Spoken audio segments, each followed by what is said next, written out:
პირველ რიგში უნდა გკითხოთ, როგორ ხართ? ოღონდ ეს როგორ ხართ ისე არა ქუჩაში რო ადამიანები ერთმანეთს ხვდებიან, აი როგორ ხართ მართლა? პასუხი მაინტერესებს. მე ყოველთვის ვარ კარგად. რაც არ ნიშნავს იმას, რომ ვხედავ რა მდგომარეობაში არის ჩვენი ქვეყანა და სხვა. რაღაცნაირად ისე მოხდა ხასიათის ამბავი. მე ვარ ჩამოყალიბებული ოპტიმისტია. მით უმეტეს რომ დღევანდელ ვითარებაში ნაკლი რაც აქვს ჩემ ქვეყანას კარგად ვიცი, მაგრამ ღირსება აქვს ის, რომ ყავს ძალიან კარგი ახალგაზრდა თაობა. რომელთანაც მე მაქვს პრეტენზია როგორც ლექტორს, როგორც წიგნების კითხვა მაინდამაინც არ უყვარს, მაგრამ რომელიც დაიბადა თავისუფალ ქვეყანაში, არის ბევრად უფრო თავისუფალი ვიდრე წინა თაობები, ახლანდელები, ყველაზე ჭვიანები, ყველაზე ლამაზები, ყველაზე თამამები, ყველაზე თავისუფლები არიან. ხო, იყო თაობები, რომელიც უფრო განათლებული იყო, მაგრამ ეს ნაკლი მათ არა თავისუფლების. ამიტომ როდესაც მათ ხელში აღმოჩნდება და ნელ-ნელა გადადის ქვეყანა, ისინი ყველაფერს გაასწორებენ. ამიტომ ვარ შვიდად და მეკითხებია როგორ ხარ, ამბობ ტანკივი და არ მწვენია. მე მიხარია ის, რომ ყავს ხალხი, რომელსაც შეიძლება მივანდოთ მომავალში ქვეყანა. თან მინდა გითხრათ, რომ ის ახალგაზრდები ახლა ძალიან ბევრი ციხეშია, ეს ჩვენ გვეძლება პოლიტიკური თაობა. ეს კარგი არ არის, რომ იჭენენ ახალგაზრდებს, მაგრამ ისტორიულად ეს საქართველოს ბევრს მისცემს. ნაკლი აქვთ ამათ? თუ არ ჩავთვლით, რომ წიგნის კითხვა არ უყვართ? არა, ნაკლი, მათ აი ესეთ ნაკლი, ესაა უშიშარი თაობა.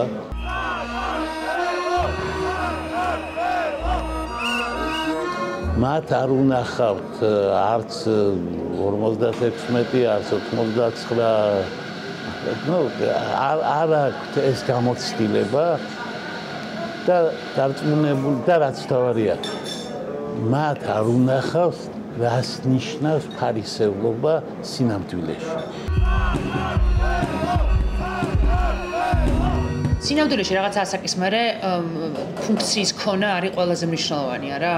მე ვფიქრობ კი, იმიტომ რომ ვისაც დავაკვირდი, როგორც კი სახში მიდიან, ეგრევე ყველაფერი მთავრდება. ამიტომ მე ჩემი ცოლი ვცდილობ, რომ დატვირთული. ყველა სფეროზე ყოფნის ენერგია. ენერგია არის მარტო ის ხო არა ენერგია. ენერგია უნდა გიყვარდეს ის სტუდენტი. მოგწონდეს ხო? და სტუდენტის სიყვარული არის სპეციფიკური ენერგია. რას გულისხმობთ? ნუ დაახლოებით ალბათ 10 წელს ჩუქნის, რა. გაახალგაზრდებს კიდეც? რაღაც ტრენდების ცოდნა. ხო, რა თქმა უნდა, ეს კონტაქტი. როიცი. მისი ენა. და ბევრი რამე ვიცი და ბევრი რამე მოვწოთ. ერთ-ერთი მუსიკაში ვერ უგებთ ერთმანეთს. ძალიან კარგი თაობა. იმ ხრივ რომ კი წიგნებს არ კითხულობენ და რაღაცა ერთმა მიხა აი რანაირად გაეთაობა. რანაირად გაეთაობა ბებიაჩანს ასე წიგნი არ ქონდა წაკითხული, მაგრამ გენიოსი იყო. თაობა არის კარგი, იმიტომ რომ არ ეშინია. ხო, ანუ მაგით განსხვავდებია. არ ეშინია, როცა არ ეშინია, ეს ხელა რამ. ვისი არ ეშინია თქვენი ასე? არაფრის არ ეშინია. აი ახლა ამდენი ბავშვი დააპატიმრა. ერთი მაინც თუ გადყდა, უფროსები ხო ტყდებიან ხოლმე იოლად. აი ბავშვები არ ტყდებიან, ვერც ერთი ვერ იპოვეს, რომ რაღაცა საჩვენებლად ერთი 2-3 კაცი რო დააბეზღოს. ხო, რა მან თვითონ გატყდეს ან ხასიათი გაუფუჭდეს. და არა, ფაქტობრივად ახლა ციხეში იზრდება ჩვენი მომავალი პოლიტიკური კლასი. რომელიც არ ყავდა, რომ საიდან პოლიტიკოსი საიდან უნდა ყავდეს. მახსოვს ზურაბ-ჟვანიამ ჩაწერა პოლიტიკოსი და თავს დაესხნენ, რომ ბიოლოგი ხარო, რა ის პოლიტიკოსი ხარო. თავდასხმა არ იყო სწორი, მაგრამ იდეა რომ ზურაბ-ჟვანია პოლიტიკოსი იყო, ასევე სასაცილო იყო, არ იყო რა თქმა უნდა. პოლიტიკოსი რო ყოფილიყო, ახლა ცოცხალი იქნება. პოლიტიკის გარდა სხვა არაფერი არ უნდა იზრდეს. მე ასეც ერთს ვიცნობ, მარტო ჩემი ძმა არის, მაგრამ იმისგან დიდი ვერ დადგა ისე იგი, თუმცა ყველაფერში მონაწილეობდა. ანუ თქვენ ამ თაობას ესე იგი ყველაზე ოპტიმისტურად უყურებთ? კი, ეს თაობა ნამდვილად არის ის თაობა, რომელიც თუ ელიტაც გაუჩნდება, ან თუ ვიღაცა წიგნებსაც აიღებს, ამათ თეორია აქვს, რომ წიგნები არაა სწორი. რატო რითი ხსნიან? ცხოვრება არ მაინტერესებს. რაც გაინტერესებს ის ვისი ცხოვრება არის, აი რასაც სხვა რაღაცები ხო არის დაკავებული. მაგრამ ეს ჩვენი პრობლემა არაა, მაგრამ მსოფლიოს პრობლემაა. თქვენ ფიქრობთ, რომ წიგს თუ არ კითხულობს, რაღაცა სრულფასოვნებას რამდენი პროცენტი აკლდება 100-დან? ემპათია არის საჭირო. ხო. წიგნი იძლევა ემპათიას. და მაგათ გონიათ, რომ ემპათია არ არის საჭირო. როგორც ერთი დიდი რუსი კოდი იყო და до первого светофора. Первый светофор ჩვენთვის ქართველებისთვის იყო როსტოვის ციხე. როსტოვის ციხემდე ყველა მომავალს აწვება და ესელა იქ ტყდებოდა ყველა. ვინც უნდა გაყრალიყო ახლა იქ, ვინც გაუძლებდა პარტიზს. ჩვენ ერთი ახალგაზრდა ქურდი ყავს. ახლა საიუზნი ყველაზე ახალგაზრდა. ვინ არის? ქვია მას ოზურგეცკი. ხო? ხო და საშინელებები აქვს გამოვლილი და არაფრით არ გატყდა თავისებურად ისე იმ საქმეში და ამიტომ აღიარეს ასეთი ნორჩი გეგა ოზურგეცკი არის. და ეხა ასაკით ყველაზე პატარაა? ძალიან. ხო და ამას იმიტომ გეუბნეთ რომ ამათ სერიოზული პრობლემა ჯერ არ შეხვედრიათ. ციხე არაფერი არა. ჩვენი ციხე მით უმეტეს საჭმელი არის. მე რო ვიყავი თქვენ ისეთი გაქვთ გავლილი მიწაკითხები მაქვს თქვენ შეიძლება უფრო მძიმე განსაცდელი რო შეხვდეს. თუ ემპათია ხო, თულია. მაგრამ დარწმუნებული ხართ რომ მარტო წიგნი იძლევა ემპათიას? აბსოლუტურად. არაფერი არ იძლევა წარმოსახვას წიგნის გარდა. იმდენად ნაღდია რომ პლატონმა პოეტებს აუგრძელა სახელმწიფოში ყოფნა. იმიტომ რომ წარმოსახვა და პოეტი არის მისი აზრით ყველაზე უფრო საშიში.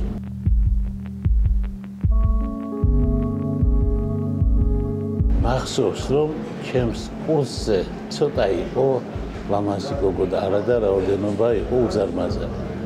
ახლა პირიქითა ეს ამ გამოიწვია ალბათ იმან რომ საბჭოთა კავშირის მერეკვება შეიცვალა ის მოხდა ეს მოხდა მაგრამ ყველაზე უფრო თავისუფლება ჩვენ არც ვიცით რას იძლევა თავისუფლება მე ამ ბავშვებს უყურებ ვხვდები რომ აი ამას იძლევა ქვეყანა რომელიც არ არის თავისუფალი შიგნით არ ფლობს თავისუფალ ადამიანებს საბჭოთა კავშირში ქართველებს ჰქონდათ მოფიქრებული კომუნისტური სისტემისგან თავდაცვა რამდენიმე ერთად იყვნენ და შიგნით არ ქონდათ საბჭოთა კავშირი. ანუ მეგობრობით იყო გადაწყვეტილი. მაგრამ ეს ხალხიც იქ რო აღმოჩნდებოდა სადაც საჭირო ბრეჟნევზე კეთილს თქვას არბო. ეს სხვა ჩვენს ყველაზე კარგად ჩანს ოთარ იოსელიანის ფილმებში.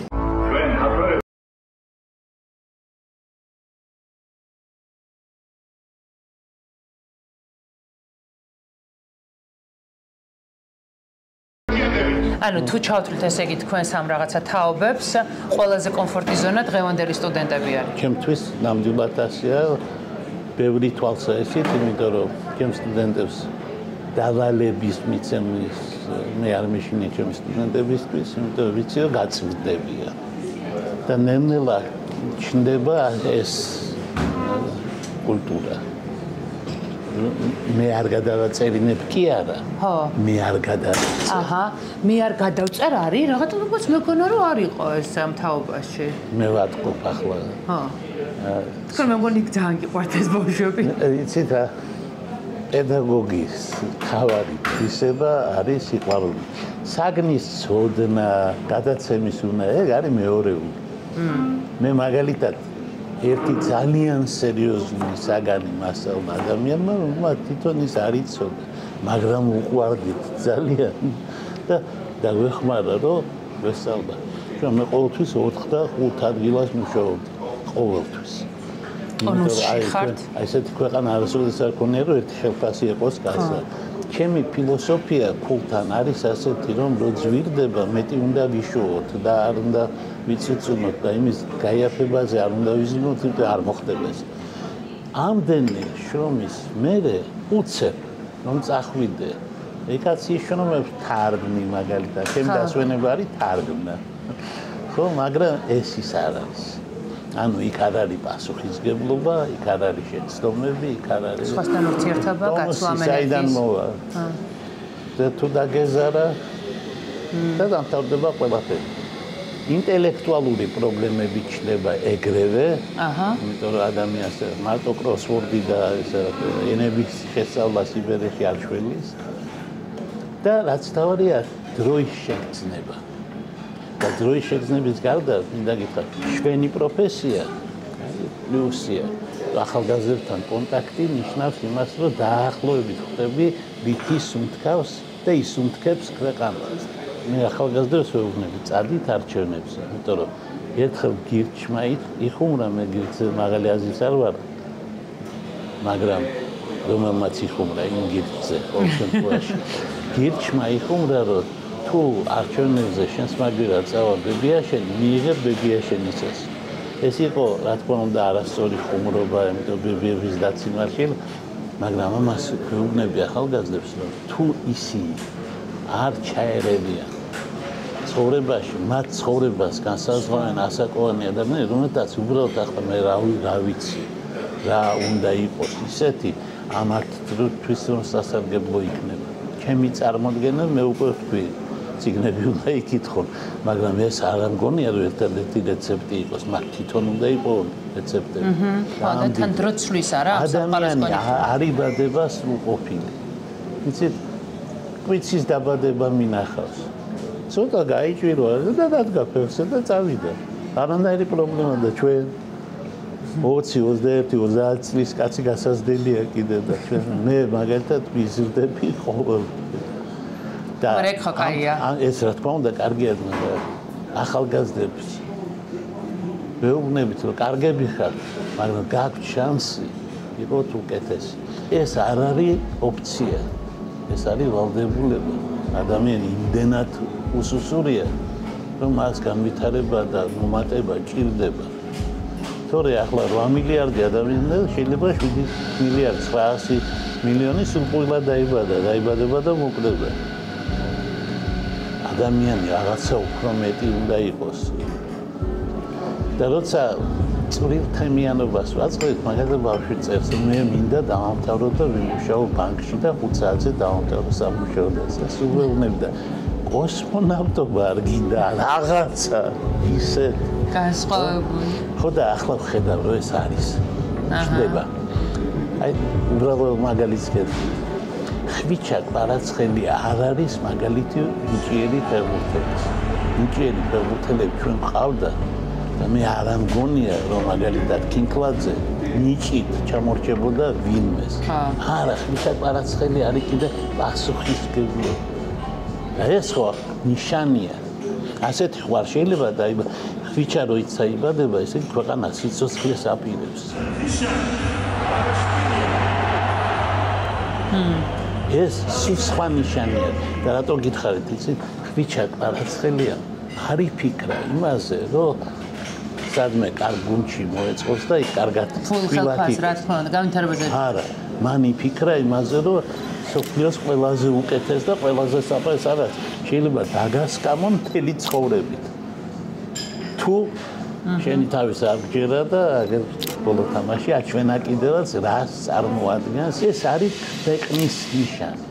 და ის რომ მარტო აღარ რჩება და სხვებიც რო ჩნდებიან, თუნდაც მაგ სფეროში. ის სასწაულები რაც კალათბურთმა გააკეთა მაგალითად. ისეთ მე შემიძლია საყვედური უთხრა ბიზნეს ფულს რო იღებენ. მე არ მომწონს ეს და მე რო ყოფილიყავი არ არიღებ. ხო, მაგრამ ეს არ ნიშნავს იმას, რომ ვერ დავინახე საფრანგეთს როგორ მოუგეს. შენზე 1000-ჯერ ძლიერ გუნდს რო უგებ, ეს ნიშნავს, რომ რაღაცა სხვა სულიკრია. ის ქვეყანა, რომელსაც თუნდაც ლიტერატურა აქვს. აი ახლა ჩვენ გვაქვს ლიტერატურა და არ გვყავს კრიტიკოსები. ეს ცუდია, მაგრამ ეს ისე კარგია, თქვენ ვერ წარღვით. კრიტიკოსები ხავს მაშინ, როცა ლიტერატურას უჭირს. იყო დრო, ფრანგებს ყავდათ რომან ბარტები და სხვები და მწერლობა არ იყო. ანუ ხალხი კითხულობდა კრიტიკოსებს, დიდი ხალისით, დიდი ავტორი.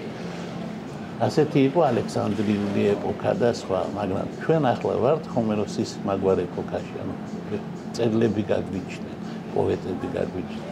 ეს არის მომავალზე ორიენტირებული ქვეყნის ნიშნები. და ახლა ვიღაცები რო წარსულში და ცუდადგილად ბეკაჩები არის, ეს მათი საქმიანობა გადახდილია. ნახეთ ჩვენი მთავრობა სულ აგენტებს გვეძახის. ამას ქვია პროექცია. ფროიდმა თქვა, როცა შენ გიჭირს და შენ ხარ აგენტი, სულ აგენტებს ელავენ. ლაპარაკობ ბუნებრივია. მათ უბრალოდ განათლება არ აქვს, რომ თავი შეიკავა. თქვენ ეს ესეთი გაუნათლებელი მთავრობა როდესმე ყოლია? არასოდეს. ჩვენ არა მარტო ასეთი გაუნათლებელი, ასეთი უსინდისო და კორუმპირებული მთავრობაც კი არ ყოლია, მე მგონი შევარდნაძის დროსაც კი რაღაცა საზღვრები არსებობდა. ახლა მე ვიყავი პარლამენტის წევრი. უყურებდი არა საკუთარ თავს, მარტო სხვებსაც. დიახ. პარლამენტის წევრობით გამდიდრებული კაცი მე არ მინახავს და ახლა სულ ყველა რაღაცა ძალიან და კიდე რაღაც ხდება. ჩვენ პარლამენტში ვინც ლაპარაკი არის, და არ ლაპარაკობდა. და ახლა ისეთი გასაჭირია, რომ ბოლო მერხები ალაპარაკდნენ. აი ერთად რო აიგო ჩვენი ხელისუფლება ერთად.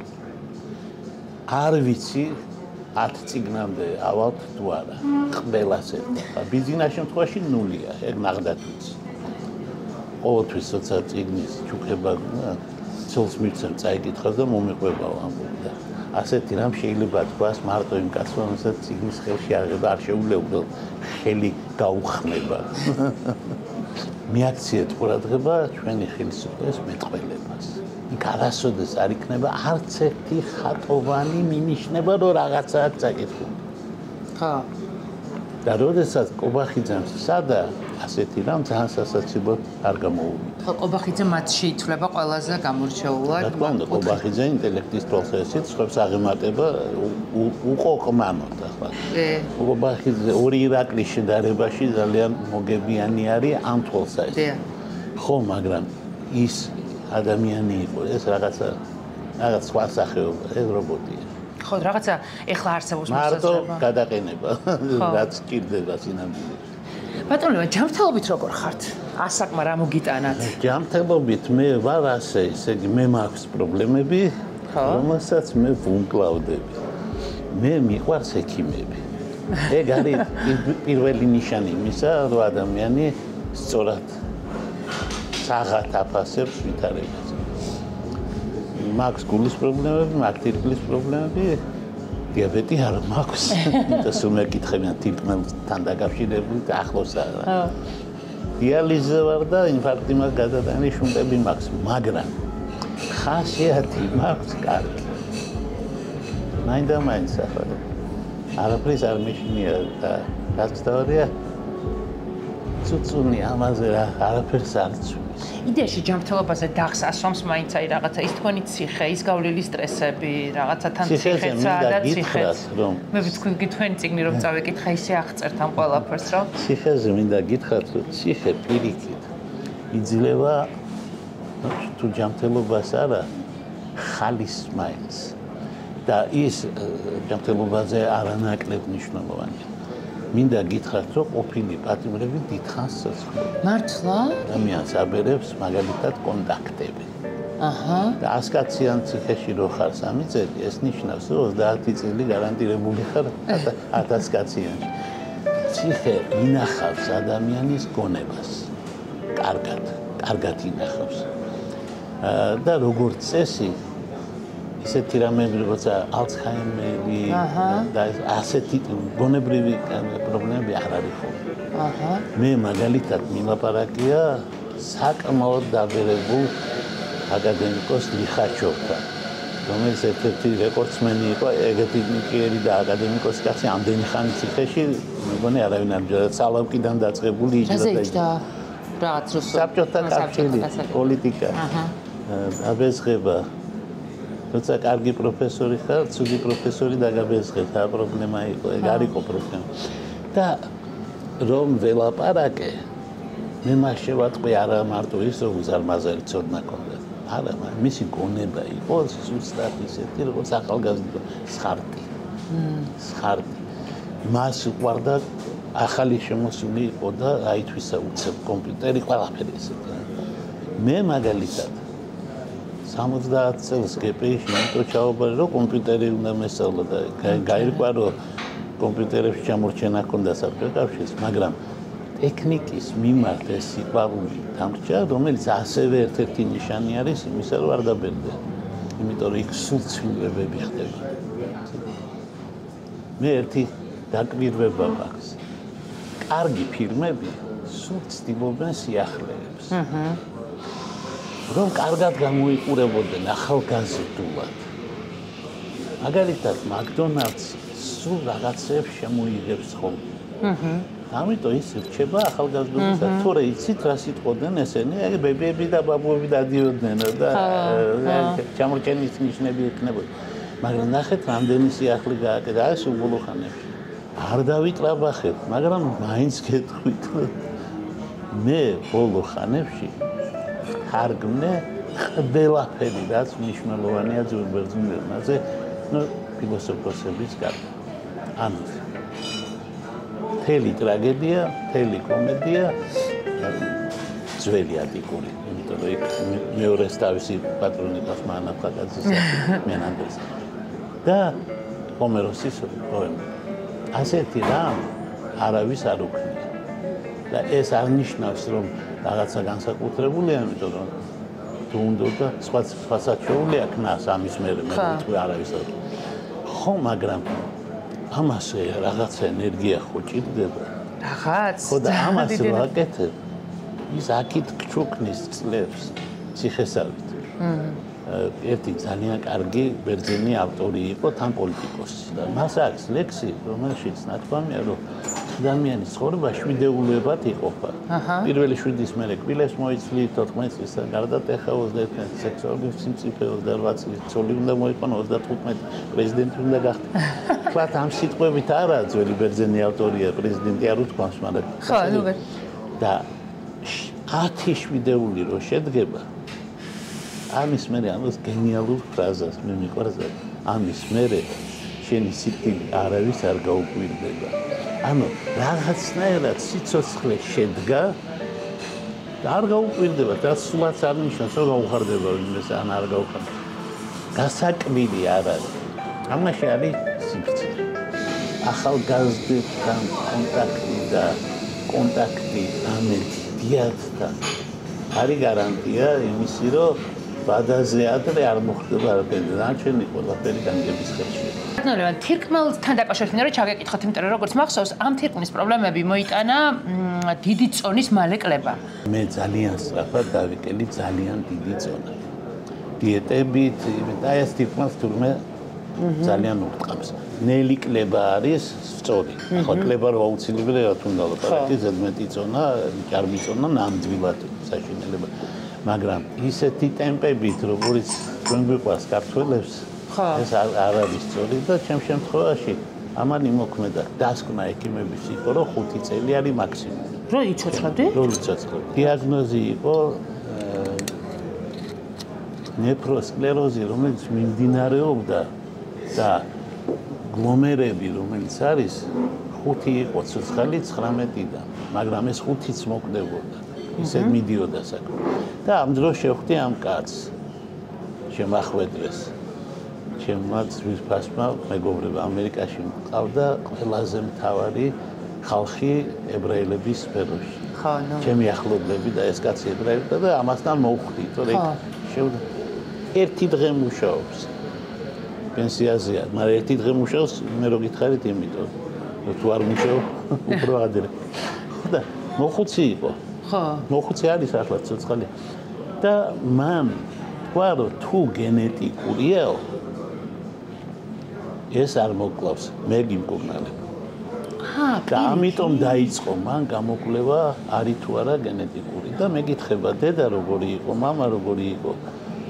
ვერც დედამ და ვერც მამამ ვერ მოახდინა მასზე შთაბეჭდილება. როგორც კი ბებია ჩემს ლაპარაკი დავიწყე. მოსულიწვა. უყვარდა ტანის დაბანა. სულა ბაზანაში. ეს კაც თვალები გაუხარ სიხარულის. თუ ივლი ამერიკაში დიალიზი არ დაგჭირდება. თუ ვერ ივლი დაგჭირდება. ყველაფერი იცოდა. ხანდახან ახლად შემახმიანება ხოლმე. ძალიან კაცია. 2011 წელს წავიკითხე მოხსენება, სადაც მივარაუდე, რომ 2012 წელს სააკაშვილი წააგებს არჩევნებს.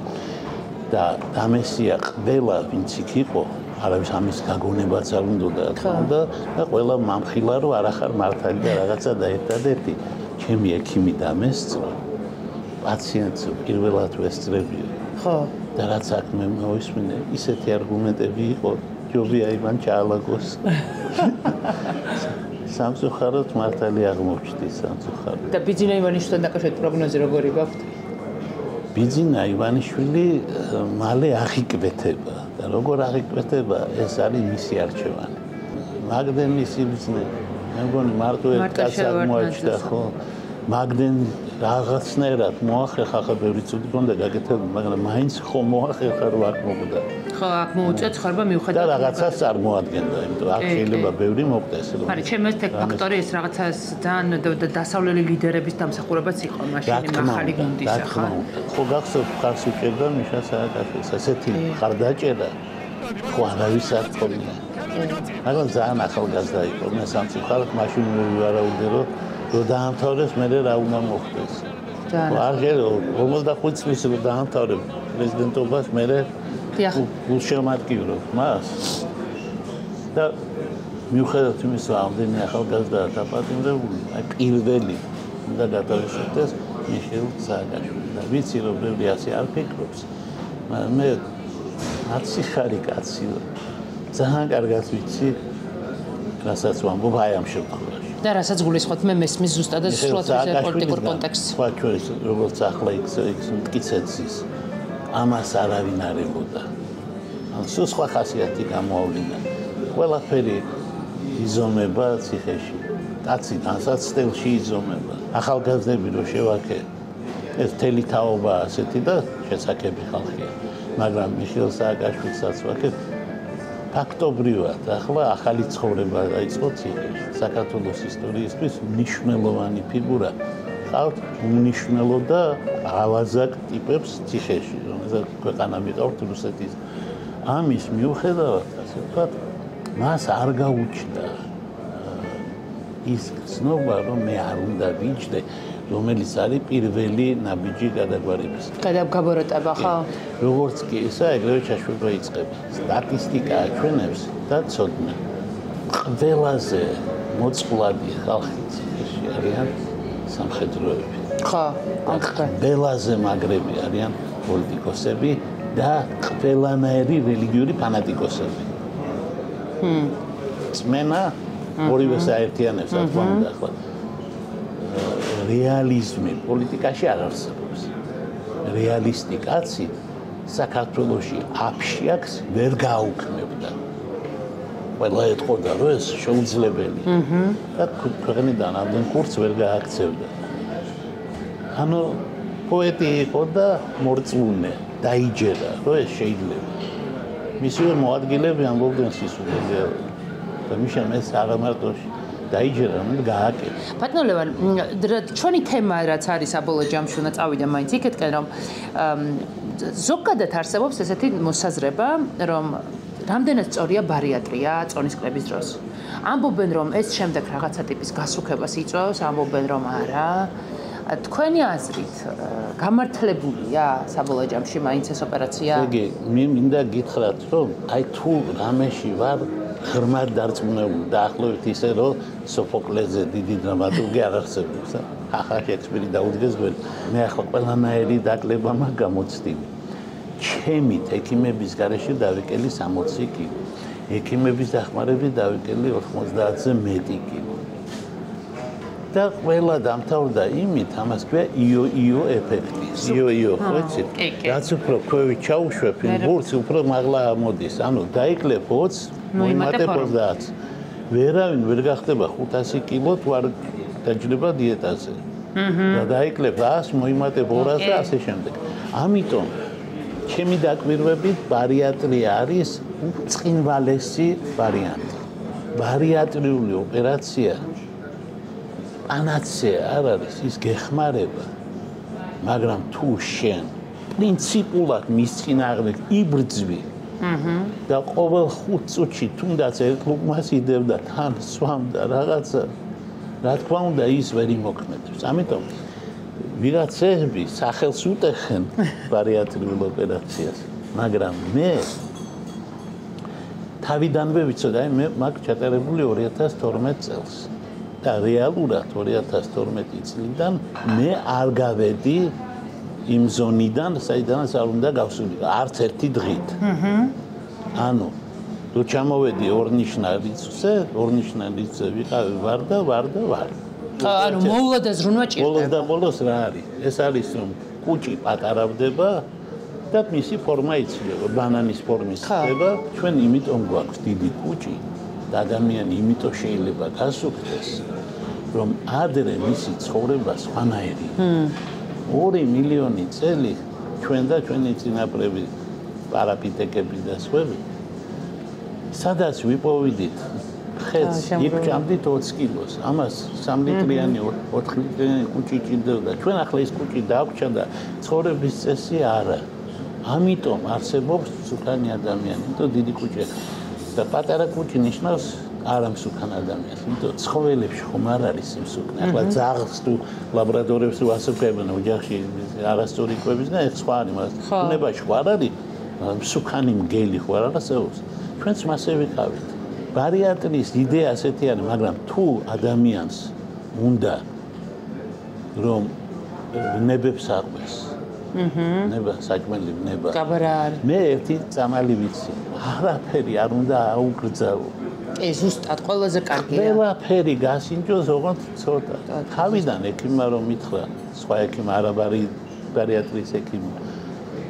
ჩემი ბარიატრიის ექიმი ერთ-ერთი პიონერი იყო საქართველოში დათვაბულაძე, რომელიც ძალიან სერიოზული არის ამ სფეროში, ძალიან კარგი ექიმი არა მარტო იმიტომ რომ კარგი ოსტატია. არა, თვითონ დამოკიდებულება კარგად გიხსნის, კი. ძალიან ესა ნორმალურია და არ გელაპარაკება იმ ტერმინებით, რომელსაც აპრიორი ვერ გაიგე. ეს ექიმები იციან ხოლმე. ხო და ეს განსაკუთრებული არის, მაგრამ სხვა ექიმმა მითხრა, 2 ხინკალი. წარმოიდგინე, ხინკალი ხო 10 უნდა იყოს. სულ ცოტა. მე გეტყვით საიდუმლოს. ხო. სუქანი ადამიანის საიდუმლოს. სხვა ჩვენ სუქანი ადამიანს აქვს, სუქანი ადამიანის ფსიქოლოგია, რომელიც არ იცვლება. აჰა. ანუ გამხდარიც რო იყოს, ნარკომანივით მაინც რო არ იკეთებს ის ხო მაინც ფიქრობს. და ეს სუქანიც არის ფსიქოლოგია. ხო და მე მივხვდი რა არის სუქანი ადამიანის ტრაგედია. მან არ იცის რა არის შიმშილის გზნობა. მე არ მახსოვს როდის მომშივდა პირველად.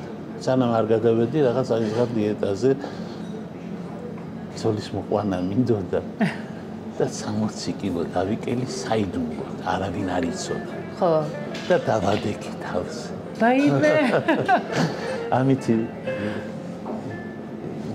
მე ძალიან მსუქანი რო ვიყავი, ისევ ის ძოლი მყავდა და ჩემი მსუქანის უყვარდი. ყველაფერი ჩემთვის დასასვენი მოქონდა ბაზარში უბნებოდა ეგეთი არ არსებობს, უბრალოდ არ არსებობს სახში. ხო და ეგ არის საშინელება, რო არ იცი შიმშილის გზნობა. ანუ საჭმელი საკვები არ გაძლევს არანაირ ტკბობას. ფროიდმა თქვა, რომ ადამიანი ეძებს სიამოვნებას. ხო, და ზოგი პოულობს სიამოვნებას. მე მაგათაც სიამოვნება ვიყო იმაში, ვკითხულობდი და რაღაცას თარგმნით. ეგ იყო სიამოვნება. ახლა ბავშვებს ვასწავლობდი. და ზოგიერთი სიამოვნებას ხედავს იქ რა ფიზიოლოგიაში. ხო და ჭამაში თუ გინდა სიამოვნება ნახო, ყველა მსუქანმა უნდა გაიკეთოს ბარიატრიული ოპერაცია. ვისაც ჩვენება აქვს, გასაგებია რომ აუცილებელი რა თქმა უნდა. მაგრამ მინდა ერთი ექიმის სიტყვა გავიხსენო. ჩემი ექიმის დათვაბულაძე. არის რაღაცა წონა, რომელსაც დიეტით შეიძლება მოერიო. და არის რაღაცა წონა, რომელსაც დიეტა არ შველის. და ამას მოუწოდებს ყველას, ახლა მე ვიცი რომ ბევრია ასეთი, ჩემსავით, რომელიც უulis ამ. კი, აუცილებელია მოვლა და დისციპლინა. განსაკუთრებით მინდა თქვა ასაკის ამბავი რომ რა წონითაც შედიხარ მაგ ასაკში, მე ახლა გითხარ რომ ჩემი ახლა მაგალითად უკვე გამიჭირდებოდა აუცილებლად. ამის მერე წლები იქნება მით უმეტეს. აუცილებლად ასაკი. ასე რომ გარკვეულად დროზე არის ეს გასაკეთებელი და მინდა უთხრა ყველას ვისაც ეშინია ოპერაციას. ეს არ არის სინამდვილეში ოპერაცია. ესაა პროცედურა.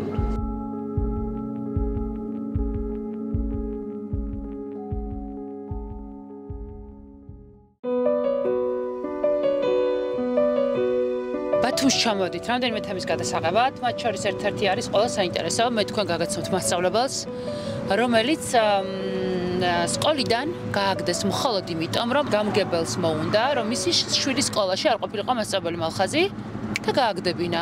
დანარჩენს უკვე გავიგებთ. ქოცურ საქართველოში როგორ ხდება? ბათუმი ისევ ისეთი ლამაზია. ვინც არ უნდა იყოს ხელისუფლებაში, ბათუმი ყოველთვის ლამაზია. გამარჯობა. როგორ ხარ? არა მისის, დავდაგორა. გამარჯობა. შედარებით მინდა რომ ისეთი ადგილი ვნახოთ, სადაც ძალიან ბევრი ხალხი არ ზის. საიჯობია. იქეთ ხო არა? რამდენი ხანი მუშაობდი მასწავლებლად? დიდი ხანი არ არის. მე წელს იქნებოდა მე-3 წლის დასაწყისია. და რას ასწავლიდი? სამოქალაქო განათლებას. სამოქალაქო განათლება ნიშნავს იმას, რომ სამოქალაქო განათლება არის ყველაფერი ის, რაც ქმნის ადამიანს მოქალაქედ, რაც ამზადებს მოქალაქეობისთვის. დაწყებული გადასახადების გადახდის საჭიროებიდან დასრულებული იმით, თუ როგორ არ ვიყოთ პოლიტიკური იდიოტები, როცა ვიქნებით 18 წელს ზევით. პოლიტიკური იდიოტიზმი არის, ასე ვთქვათ, ტერმინი, რომ ყველა მოქალაქეს, ვინც არჩევნებში არ იღებდა მონაწილეობას ძველ ათენში, ფილოსოფოსები ეძახდნენ პოლიტიკურ იდიოტებს. ჩემი მიზანი, როგორც მასწავლებლის, ყოველთვის იყო, რომ აქტიური მოქალაქე გამხდარიყო ადამიანი, რომელიც დაასრულებდა სკოლას. და რომელი კლასის ბავშვებს? ნუ ეს რანჟირება არის მე 7-დან ზევით. ხო. მანამდე ეს დისციპლინები ისწავლება როგორც ჩემი საქართველო,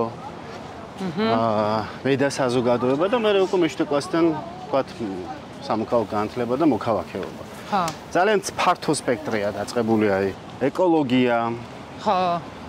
ფინანსები, ეკონომიკა, საკუთარი ბიუჯეტის განკარგვა, საიდან მოდის დამატებითი ღირებულების გადასახადი, როგორი პოლიტიკური იდეოლოგიის ხარ, თუ გააქვს რაღაცა პრეფერენციები, რა თქმა უნდა. რას ნიშნავს ადამიანის უფლებები? ეს ადამიანის უფლებები შეძენილია თუ ამით ვიბადებით? რას ნიშნავს სწრაფ ავტორიტარიზმისკენ? როგორი უნდა იყოს დემოკრატიული რესპუბლიკის იდეა? გიგრძნია ბავშვებისგან დისკომფორტი, აი მაგალითად ის დისკომფორტი, რომ სახში სხვა რამე ესმით და შენ სხვა რაღაცას ეუბნები. ხშირად ყოფილა განსხვავებული მოსაზრება და ეს აუცილებელი პირობა არის. ხო? საგაკვეთილო პროცესის აკადემიური თავისუფლება და აზრის გამოხატვის თავისუფლება თუ არ არის გაკვეთილზე, მაშინ ნუ რაზეა საუბარი, ხო? თუ ჩვენ გვინდა რომ მხოლოდ ის ინფორმაცია მოიხმარონ და გადაამუშავონ, რაც ჩვენ გვინდა რომ მივაწოდოთ, მაშინ ეს არ არის გაკვეთილი. ხო. ბევრი შეტყობინება მივიღე მოსწავლეებისგან და ერთ-ერთი იყო ასეთი, რომ ყველაზე მეტად ის მომწონდა მასწავლებელს, რომ არაფერში არ გეთანხმებოდით და თქვენც არაფერში არ მეთანხმობთ, მაგრამ ეს იმდენად მომწონდა, რომ ეს აცვთა გაცვლა გამოცვალა.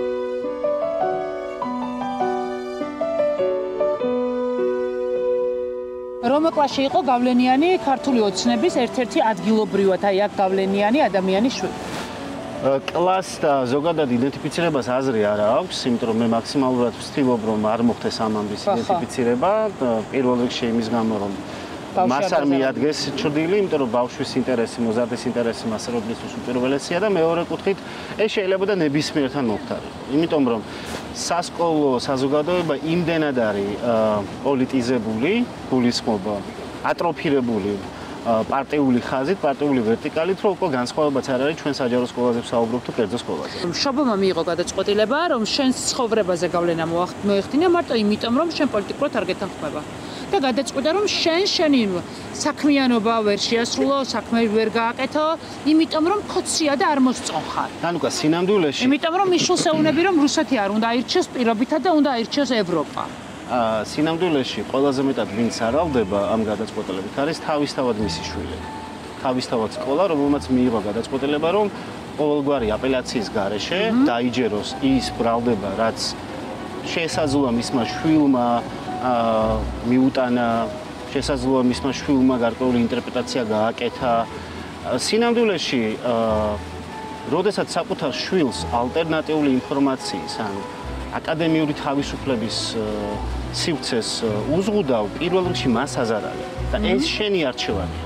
ეს არის მამის, დედის, ბებიის, ბაბუის პოზიცია, მაგრამ ჩვენ ვსაუბრობ ინსტიტუტზე, ხო, სკოლაზე, რომელმაც უნდა დაიცვას მისი დასაქმებულის უფლება, ისევე როგორც მშობლის ინტერესი და მოსწავლის ინტერესი. და სადღაც უნდა შედგეს ეს დიალოგი. შენ თუ ცალმხრივად იღებ გადაწყვეტილებას, შენ შედგა ეს დიალოგი? არა. როდესაც მე თქვენახევარია ვითხოვდი პასუხს იმაზე თუ რატომ ჩამეხსნა კონკრეტული კლასი. მაშინ როდესაც სკოლა მეუბნება რომ დამატებით 8 საათს გთავაზობ, შენს არსებულ 11 საათთან ერთად, შენ უნდა მითხრა მაშინ რატომ ჩამეხსნა მაინც და მაინც ეს კლასი და არა სხვა. და როცა თქვენახევრის განმავლობაში მე ვერ ვიღებ ამაზე პასუხს და მაინც და მაინც დირექტორთან შეხვედრა გახდა საჭირო იმისთვის რომ დირექტორს ეთქვა ეს კონკრეტული სახელი და გვარი, გასაგები გახდა რომ მეთქი ეს არის პოლიტიკური კონიუნქტურა. თქვენ ექვემდებარებით პოლიტიკურ კონიუნქტურას, მე 40 წლის მოვიყარე, ისე რომ არ წავსულვარ ჩემს ასე ვთქვათ მორალთან და ღირებულებებთან იმგვარ კომპრომისზე რომ ღამე უარესად მეძინოს, ხო? ამიტომ გაქვთ მარტივი არჩევანი, ან მიშვებთ ამ კლასში, ისევ მიბრუნებთ ამ კლასს, რომელიც აბსოლუტურად უსამართლო და გაუგებრად ჩამომართვით, ან მე მივდივარ სკოლიდან. და თქვენ როგორც ჩანს მიღებული გაქვთ ეს გადაწყვეტილება, რომ მე აღარ უნდა შევიდე ამ კლასში, ამიტომ მე სხვა გამოსავალი არ რჩება, გარდა იმისა, რომ სკოლა დავტოვე. და განმარტება როგორ იყო? არ უნდა შეხვიდე სკოლაში, კლასში რატომ? სკოლა არ არის პოლიტიკური და რელიგიური დისკრიმინაციის ადგილი, ესეთი იყო ფრაზა და მე როცა მოვითხოვე ფაქტი დამისახელეთ მეთქი პოლიტიკური დისკრიმინაციის, იმიტომ რომ მე არ მინდა ეხა ეს გამოვიდეს, მაგრამ ქუჩაში, სახლში, ოჯახში, სკოლაში თუ საზოგადოებაში მე მგონია რომ არის ადამიანი, რომელიც დისკრიმინაციას ებრძვის. ჩემთან ძალიან მწარე პერსონალური ტკივილებით მოსულან ჩემი მაღალკლასელები და ძალიან ბევრი რამ ისეთი უთქვამთ, რაც პირდაპირ მოსწავლეებზე მეტყველებდა, რომ შეიძლება მისი მშობლებისთვისაც ვერ გაეთქვათ და თუ როცა არსებობს ნდობა მოსწავლის მხრიდან მასწავლებლის მიმართ და ასეთი მასწავლებლის მიმართ დირექტორი აჟღერებს რაღაცა ტიპის ბრალდებას, ხო, მაშინ დასაბუთება უნდა იყოს რა. თუ ვიღაცა მიიჩნევს, რომ ჩემი მეთოდები არის მიუღებელი სწავლების, მაშინ რაღა მაინც და მაინც ამ კლასში იყო ეს პრობლემა და არა სხვა კლასში. მათ აქვს შესანიშნავი მაგალითი, შესანიშნავი საშუალება, რომ ნახონ ჩემი ყველა დავალება, რასაც ვაგზავნიდი. თუ ვაცლავ ჰაველის ძალა უძალოთა, თუ სლავოი ჟიზეკის წერილები, თუ ნინო ლომიძის ნაძრახი კაცი, თუ მონანიება, თუ ნებისმიერი სხვა რამ, თუ ბერტოლ ბრეხტის პოეზია ნათარგმნის ზვიად რატიანის, თუ მალხაზ ხარბედიას წერილები, თუ ეს ჩამონათვალი ლიტერატურისა, დამატებით საკითხავი ლიტერატურისა არ შეესაბამება სამოქალაქო განათლების სწავლების პრინციპებს, რაც ზოგადი განათლების შესახებ კანონში არის დაწერილი და ეროვნული სასწავლო მიზნებით არის დაწერილი. მაშინ მე ვიტყვი, რომ კი ბატონო, ცუდი მასწავლებელი ყოფილა. მაგრამ რატომ მაინც და მაინც ეს კლასი და არა სხვა კლასი? და თუ ჩემი მეთოდები მიუღებელია, მაშინ რატომ თავაზობდა დამატებით 8 საათს სკოლა, ხო? მე ამ კითხვებზე პასუხი ვერ მივიღე იმ შეხვედრამდე და ამ შეხვედრაზე პირდაპირ ითქვა, რომ ეს არის პოლიტიკური დაკვეთა. და იქ სადაც პოლიტიკური დაკვეთაა, თავისუფალი ადამიანი ვერ იქნება. სკოლები, სადაც პრაქტიკულად მასწავლებლები ყოველთვის სამწუხაროდ მოიაზრებიან ადმინისტრაციულ რესურსად და სკოლები, სადაც ნინო დათაშვილის მიმართ არ ისმის სოლიდარობის ხმა. სადაც ადამიანები არ საუბრობთ იმაზე, რომ მზია ამაღლობელი პოლიტიკური პატიმრები, ყველა სინდისის პატიმარი, რომელიც საქართველოში დღეს არის საპროფილოებში, ეს ადამიანები პრაქტიკულად არ არსებობენ ამ სკოლებისთვის. არა და როგორი სახელმწიფო გვინდა, როგორი საზოგადოება გვინდა, ხო? თქვენ როცა ახალგაზრდა დედა იყავით, რა თქმა უნდა, ფიქრობდით იმაზე, რომ მე მინდა ისეთი გარემო ჩემი შვილისთვის, სადაც მისი ნიჭი დაფასებული იქნება, სადაც ის უსაფრთხო იქნება. შემთხვევით ხომ არ შეგხვედრიათ ის ბავშვი მას შემდეგ? არა, არ შემხედრია. მაინტერესებს მისი წუხილები პერსონალური. თუ ახლა გვიყურებს, მინდა უთხრა, რომ ძალიან მიყვარს. ძალიან ვაფასებ მის სწრაფვას აკადემიური სრულყოფისკენ, ძალიან გონიერი ბიჭია. ძალიან კარგი ადამიანი და მოქალაქე დადგება. და ოდესღაც შეიძლება დადგეს, რომ როდესაც ჩვენ დავილაპარაკებთ ასე გემრიელად კამერების გარეშე და შეიძლება ვიფიქროთ ურთიერთობის ახალ ეტაპზე, მეგობრობაზე, როცა ჩვენ კარგი თანამოქალაქეები ვიქნებით. მე ის ძალიან მიყვარს. არ შეიძლება ის არ გიყვარდეს მოსწავლე, არ გიყვარდეს ბავშვი, სხვაგვარად სკოლაში ვერ იქნები. გაგიჭირდა სკოლის გარეშე დარჩენა? მე არ დავრჩები მოსწავლეების გარეშე, დაწუნებული ვარ, მე ხა აბიტურიენტებს ვუხმობ, იმიტომ რომ სამოქალაქო განათლება ისეთი თემაა, რომელიც არა მხოლოდ ეროვნული გამოცდებისთვის, არამედ ზოგადად ცხოვრებისთვის არის ძალიან მნიშვნელოვანი და ვეცდები რომ ამ აბიტურიენტებთან ურთიერთობის და მასწავლებლობის მოსურნე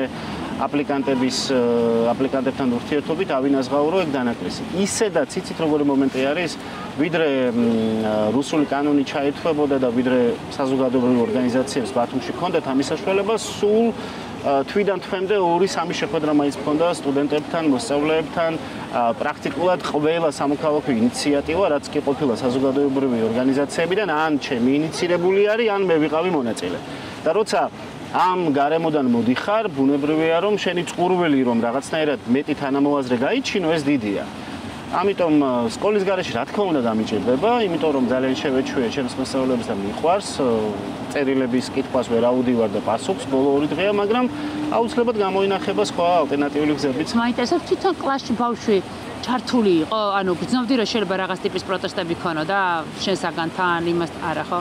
რაზოს მე როგორც გითხარით, ძალიან დაინტერესებული იყო, ძალიან ასე ვთქვათ გამრჯე მომეცადინე ახალგაზრდა, ძალიან კარგი პროფესია აქვს არჩეული, ვიცი რომ ძალიან ბევრს მუშაობს ამისოდ, ფანტასტიკური პრეზენტაციები ჰქონდა და იქნება კიდევაც დაწუნებული ვარ. ისე რა მოლოდინით ხართ გავიმარჯვებთ საბოლოო ჯამში? თუ ცოტა უფრო ნიჭი. არ შეიძლება ქვეყანაში, სადაც დაიწერა 9 საუკუნის წინ რომ ბოროტსა ძლია კეთილმან არსებობის ძელია, ასეთ ქვეყანაში არ შეიძლება ბოროტებამ გაიმარჯვოს. საქართველოს, თანამედროვე საქართველოს იდეა არის ბრძოლა სუვერენიტეტისთვის და ეს ბრძოლა არის ავტომატურად რუსეთის იმპერიალიზმის წინააღმდეგ. ჩემს ძალიან მნიშვნელოვანი ცოდნის მატარებელ მეგობარს აქვს ჩემთვის ერთხელ ნათქვამი, რომ ჩვენი ყველა ეროვნული გმირი ან რუსეთთან ბრძოლა შეეწირა, ან ამ ბრძოლის ნაწილია მისი სამოქალაქო აქტი. გადახედეთ, აი, მარო მაყაშვილიდან დაწყებული, ანწუხელიძიდან თორებული ყველა ეროვნული გმირი არის აი ამ მიზნის გამოდაღუპული და ასეთ ქვეყანაში თუ სიბნელემ გაიმარჯვა, თუ გაიმარჯვა ანტი-ქართულმა, ანტინაციონალურმა, ანტიეროვნულმა იდეებმა, ანტიჰუმანისტურმა იდეებმა, რაც ყველაზე მთავარია, მაშინ გაცილებით მძიმედ იქნება დასრულდება ჩვენი ისტორია, მაგრამ არა აქვს ჩვენს ისტორიას დასასრული, იმიტომ რომ გაცილებით მძიმე პერიოდები გვაქვს გამოვლილი. ახლა არ არის 1921, არც 24, 37 წელი. ახლა ციფრული საუკუნეა, მეტი გამბედავი ადამიანი დგას ქუჩაში, მეტი გამბედავი სასტომები გვაქვს ერთმანეთთან. კი, სხვა თუ არაფერი შეიძლება ვიღაცების მიმართ, პოლიტიკური აქტორების მიმართ თუნდაც ჩვენი უნდობლობა იყოს რაღაცა ობიექტური მიზეზებით განპირობებული, მაგრამ სხვა თუ არაფერი მოქალაქეებს ყავს ერთმანეთი. აი თქვენი ფონდი, სხვების ფონდი, ძალიან ბევრი საშუალება, ტექნიკური, მატერიალური საშუალება გამოჩნდა და არსებობდა და იარსებებს, რომლითაც ერთმანეთს, აი ონკოპაციენტებს ვეხმარებით, ხო?